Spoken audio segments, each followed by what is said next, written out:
had the honor of dancing with you, I was first made acquainted, by Sir William Lucas's accidental information, that Bingley's attentions to your sister had given rise to a general expectation of their marriage. He spoke of it as a certain event, of which the time alone could be undecided.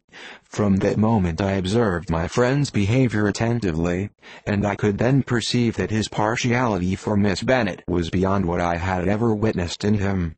Your sister I also watched. Her look and manners were open, cheerful, and engaging as ever, but without any symptom of peculiar regard, and I remained convinced from the evening's scrutiny, that though she received his attentions with pleasure, she did not invite them by any participation of sentiment.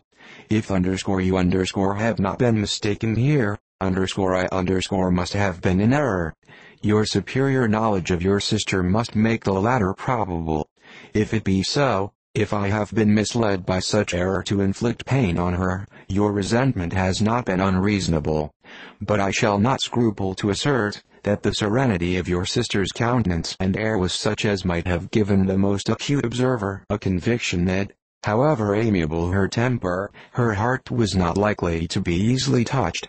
That I was desirous of believing her indifferent is certain, but I will venture to say that my investigation and decisions are not usually influenced by my hopes or fears.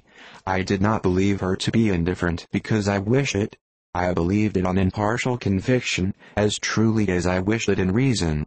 My objections to the marriage were not merely those which I last night acknowledged to have the utmost force of passion to put aside. In my own case, the want of connection could not be so great an evil to my friend as to me. But there were other causes of repugnance, causes which, though still existing, and existing to an equal degree in both instances, I had myself endeavored to forget, because they were not immediately before me. These causes must be stated, though briefly. The situation of your mother's family, though objectionable, was nothing in comparison to that total want of propriety so frequently, so almost uniformly betrayed by herself, by your 3 younger sisters, and occasionally even by your father. Pardon me. It pains me to offend you, but amidst your concern for the defects of your nearest relations, and your displeasure at this representation of them, let it give you consolation to consider that, to have conducted yourselves so as to avoid any share of the like censure, is praise no less generally bestowed on you and your elder sister, than it is honorable to the sense and disposition of both. I will only say farther that from what passed that evening, my opinion of all parties was confirmed, and every inducement heightened which could have led me before, to preserve my friend from what I esteemed a most unhappy connection.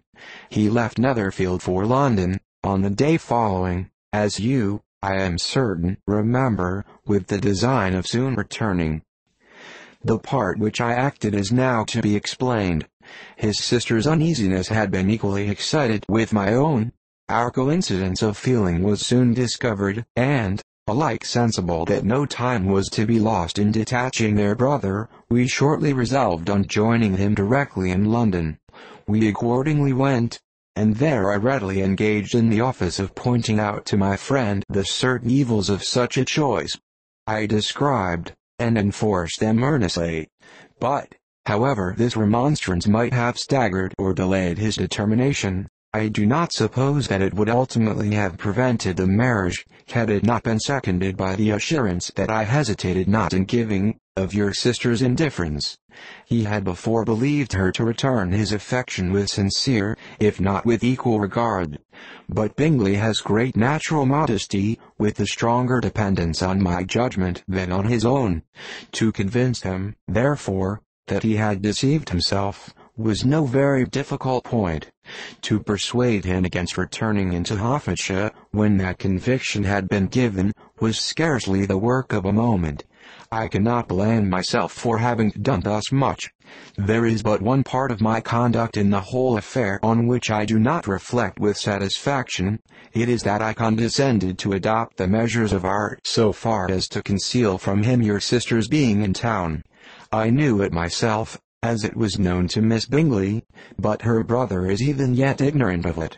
That they might have met without ill consequence is perhaps probable, but his regard did not appear to me enough extinguished for him to see her without some danger.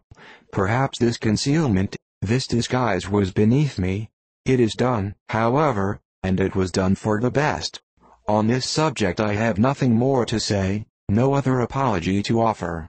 If I have wounded your sister's feelings, it was unknowingly done, and though the motives which governed me may to you very naturally appear insufficient, I have not yet learned to condemn them.